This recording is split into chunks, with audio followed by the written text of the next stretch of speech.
அனைவருக்கும் வணக்கம். ராஜகுரு ஜோடாலயத்திலிருந்து ராஜேஷ்குமார். 2026 புத்தாண்டு எல்லாத்தோடைய கனவும் போன வருஷம் எல்லாமே எனக்கு சொல்ல முடியாத பிரச்சனைகள் அதிகமாகவே காணப்பட்டுட்டேன். பிறக்கிற வருஷமாச்சு எனக்கு நல்லையா இருக்குமா இல்லை தீமையாக இருக்குமான்னு தெரியல, அது ஆண்டவனுக்கு தான் தெரியும் அப்படின்னு சொல்லி ஒவ்வொருத்தரும் ஒவ்வொரு விதமான எதிர்பார்ப்போட நான் வீடு வாங்கணும்னு ஆசைப்பட்டேன். வீடு வாங்க முடியல. அட்லீஸ்ட் இந்த வருஷமாச்சு நான் வீடு வாங்க முடியுமா? போன வருஷம் என்னுடைய வேலை, அதாவது அரசாங்க வேலையில் எத்தனையோ வருஷங்கள் பார்த்தீங்கன்னா அந்த அரசாங்க வேலையில் நான் இருக்கிறேன். ஒரு உதாரணத்துக்கு போனால் 7 வருஷம் நான் அரசாங்க வேலையில் ஒரே பணியில் வேலையில் இருக்கிறேன். எனக்கு ஒரு பதவி இந்த வருஷமாச்சும் எனக்கு அந்த அடுத்த போஸ்டிங் எனக்கு வருமா அப்படின்னு எதிர்பார்க்கக்கூடிய சில பேர் போன வருஷம் முழுக்க எல்லாமே பார்த்தீங்கன்னா ஏதோ ஒரு பேருக்கு வேலைக்கு போனேன், ஏதோ வருமானம் வந்துச்சு, ஏதோ உருட்டி பரட்டி வீட்டை நிலையங்களை என்னுடைய நிலையும் இழுத்து பிடிச்சி ஓட்டிகிட்டு வந்துட்டேன். இந்த 2026க்கு பிறகாச்சு அது ஒரு மாறுதல் ஏற்படுமா? இவ்வளோ வேணும் இவ்வளோ வேணும், அது செய்யணும் இது செய்யணும், பிரம்மாண்டமான ஆசைகள் எதுவும் இல்லை. போன வருஷத்தோட இந்த வருஷம் கூடுதலாக பிரச்சனை இல்லாமல் நான் ஸ்லோவாக முடிச்சுக்கணும், இதுக்கு எனக்கு பணம் அமையுமா அப்படின்னு எதிர்பார்த்துக்கூடிய சில பேர். போன வருஷம் முழுக்க என் பிள்ளைக்கு கல்யாணத்துக்கோசம் நான் மாப்பிள்ளையை பணம் தேடாத இடம் இல்லைப்பா. ஆனால் போன வருஷம்லாம் நிறையா நடந்துடும் எதிர்பார்த்துட்டு இருந்தேன். ஆனால் எதிர்பார்ப்பு எனக்கு கிடைக்கல. இந்த வருஷமாச்சு, பிறக்கிற வருஷமாச்சு என் பிள்ளைக்கு பார்த்தீங்கன்னா திருமணம் நல்லபடியாக முடிஞ்சிருமா, பிறக்கிற வருஷமாச்சு என் பிள்ளைக்கு ஒரு விடிவு காலம் வரட்டும் அப்படின்னு எதிர்பார்க்கக்கூடிய தாய்மார்கள், இப்படி ஒவ்வொருத்தரும் ஒவ்வொரு வகையான பிரச்சனைகள் 2025 சந்தித்து 2026 அது பூர்த்தி பண்ணதுக்கு எல்லா ராசிக்காரங்களுக்குமே எதிர்பார்ப்புகள் அதிகம். இது ஜாதகம் தெரிந்தவங்களுக்கு மட்டும்தான் இந்த பலனாக கிடையாது. ஜாதகம் தெரியாதவங்களும் எத்தனையோ பேர் இருக்கிறாங்க. பொதுவான இந்த அமைப்புகள் வச்சு தான் நம்ம பேச போகிறோம். இதுக்கு ஜாதகம் தெரிந்தவங்கள் உங்களுடைய கிரகத்துடைய தன்மை வைத்து நம்ம பூர்த்தி பண்ணி அதுக்கு மூலமாக ஒரு விடிவு காலம் பிறப்பு எடுத்தால் தான் இந்த 2026 நமக்கு நல்லபடியாக தொடங்கி நல்லபடியாக முடியக்கூடிய தருவாய் ஏற்படுத்தி விடும். அதில் முக்கியமாக நாம் சொல்லக்கூடிய இந்த 7 கிரக அடிப்படையை வச்சு தான் நம்ம பண்ண எல்லாத்தையும் நம்ம சொல்ல போகிறோம். இப்போ இந்த 7 கிரகத்துடைய தன்மை என்ன அப்படின்னு கேட்டிங்கன்னா, சூரியன் பகவானுடைய நட்சத்திரங்கள் பொருந்திய ராசிநாதர்கள் அல்லது லக்னக்காரங்கள், ராசி மட்டும் நம்ம மேன்ஷன் பண்ணக்கூடாது. ராசி என்பது மதி, உடல். லக்னம் என்பது நமக்கு உயிர். உடல் வளர வர உயிரும் சேர்ந்து வளர வேண்டும். அதாவது உயிருக்கு எந்த அளவுக்கு முக்கியத்துவம் கொடுக்குறோமோ அந்த அளவுக்கு தான் உடலுக்கு நமக்கு சேஃப்டி பண்ண முடியும். நல்லா புரிஞ்சுதுங்களா? லக்னம் என்பது உயிர், ராசி என்பது உடல்.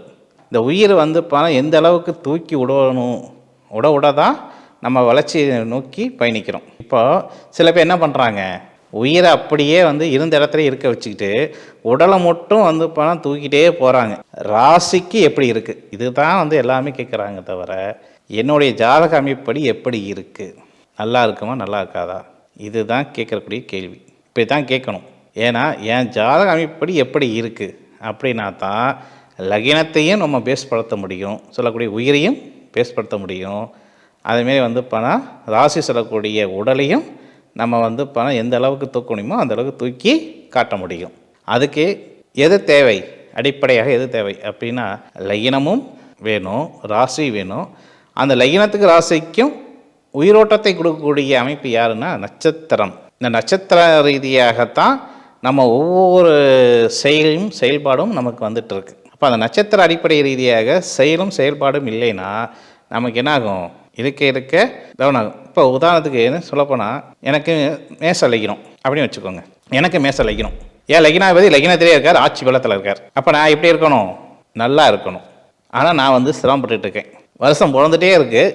நான் எப்படி இருக்கணும் அதே தான் நான் இருக்கேன், நல்லா தான் இருக்கேன், எனக்கு எந்த ஒரு குறை இல்லை. அப்போ எனக்கு எந்த பிரச்சனையும் வராதா, எல்லாமே எனக்கு சாதகம் அமையுமா அப்படின்னு நினைக்க முடியுமா? நினைக்க முடியாதுல்ல. அப்போது ஒரு காலகட்டத்தில் ஒரு நேரத்தில் நமக்கு எது நடக்கணும் விதி இருக்கோ அது நடக்குமா? நடக்கும். நான் நல்லா இருந்தாலும் நான் நல்லா இருக்கக்கூடாது அப்படின்ட்டு என்னை சார்ந்தவங்க வந்து என்ன பண்ணுவாங்க, இப்போ ஒன்றும் இல்லையா, என்கிட்ட வந்து பணம் 10 லட்ச ரூபா என் பேரில் பேங்கில் வந்து பணம் டெபாசிட் கிடக்கு. நான் வந்து பணம் பிரம்மாண்டமான வீடு கட்டி சுட்டு வட்டார இருக்கிற அத்தனை பேரும் என் வீடை வந்து பார்த்தீங்கன்னா பார்த்துட்டு சூப்பராக கம்மியாக கட்டியிருக்காங்க. கட்டினா வாழ்ந்தா இவனமே தான் வாழணும். அந்த ஒரு சொல், ஒரு வார்த்தை என்னை என்ன பண்ணுறது, அப்படியே அடி சறுக்கிற மாரி, யானைக்கு அடி சறுக்குன்னு சொல்கிற மாரி அந்த ஒரு சொல்லானது அடுத்தடுத்து நிகழ்வில் வந்து இப்போ என்ன ஆகுது, அடி சறுத்துட்டே எனக்கு வந்து வந்துடுது வச்சுக்கலாம். அப்போ அது மூலிமா எனக்கு என்ன ஆகும், நான் நல்லா இருந்தேன், யாரோ ஒரு நபரை என்னை பார்த்து அவனுக்கு என்னையா சூப்பராக இருக்கான் அப்படின்னு சொன்ன ஒரு வார்த்தை அடுத்த என்னை வந்து பணம் டவுன் ஆக்கி நடுத்தர கொண்டாந்து விட்டுருது. இதை வந்து பணம் எனக்கும் அந்த சொன்ன நபருக்கும் என்ன கருத்து, எனக்கு ஆனால் அவர் வந்து அண்ணனா தம்பியா சொந்தமா பந்தமா, ஏன் அவர் என்னை பார்த்து இந்த ஒரு வார்த்தை சொல்லணும்? அப்போ எங்கே என்னுடைய மிஸ்டேக் எங்கே நடக்குது, காரணம் தெரிஞ்சுக்கணும்ல. அப்போது என் லக்னாதிபதி நல்லா இருக்கார், ஆனால் என் ராசி அதிபதி எங்கே இருக்கார், லக்னத்துக்கு 6ஆம் இடத்துல. அப்போது ஒருத்தர் புகழ்ந்து பேசக்கூடிய தன்மை அங்கே வந்து என்னைய அடிசறக்கமே சரிக்கிடுச்சு. இதை வந்து என் ஜாதகத்தில் உயிர் நல்லா இருக்குது, உடல் தாழ்ந்துருச்சு. கன்னி ராசிநாதன் ஆட்சியில் இருக்கார், நல்ல திக்பலத்தில் இருக்கார். அந்த கன்னி ராசிக்கு அதிபதி யார், புதன் பகவான். சந்திரனோட புதன் எனக்கு கடந்திருக்காங்க. அந்த ராசி அதிபதி யார், புதன். அந்த புதனும் சந்திரனும் ஒரே இடத்துல, உச்சபலம் அங்கே தான், ஆட்சி பலம் அங்கே தான், சந்திரனோட சம்மந்தப்பட்டுட்டாங்க. என் ராசிநாதனும் எனக்கு ராசிரியே அமர்ந்து எனக்கு நல்ல அமைப்பில் இருக்கிறாங்க அப்படின்னு வச்சுக்கலாமா? வச்சுக்கலாம், ரைட்டு. எனக்கு வந்து சிம்ம லக்னம். சிம்ம லக்னாதிபதி சொல்லக்கூடிய சூரிய பகவான் லக்னத்துக்கு வந்து எத்தனாம் இடத்துல இருக்கார், 8ஆம் இடத்துல இருக்கார். அப்போது என் ராசிப்படி நான் நல்லா இருக்கேன்னு வச்சுக்கோங்க. என் லக்னப்படி சொல்லக்கூடிய என்னோடய உயிர் 8ஆம் இடத்துல போய் உட்காந்துருக்கு. அப்போது உடல் நல்லா இருக்குது, உயிர் எனக்கு பாதிப்பை கொடுக்குது. ஒவ்வொரு நிமிஷமும் வந்து என்ன நடக்குமோ என்ன அறியாமல் ஒரு பயம். இது யார் மூலிமா வருது, லக்னம் மூலமாக வருது. அப்போ என்னுடைய உடலுக்கும் என் உயிருக்கும் இருக்கிற போராட்டம் யார் அணிவிக்க முடியும், ஜாதகர் தான் அணிவிக்க முடியும். அதுக்கு நான் தான் அணிவிக்க முடியும், வேறு யாரையும் நான் குறை சொல்ல முடியாது.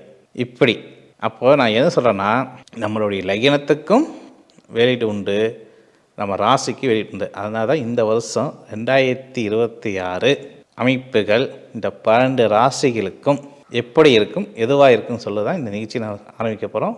பொறுத்திருந்து பாருங்கள். 9 கிரகங்களும் அதுக்குண்டான நட்சத்திரங்களையும் வைத்து தான் இந்த 26 அமைப்பு எப்படி இருக்குன்னு விரைவில் உங்களிடம் கலந்து உரையாடுறதுக்கு நான் மீண்டும் வருகிறேன். நன்றி.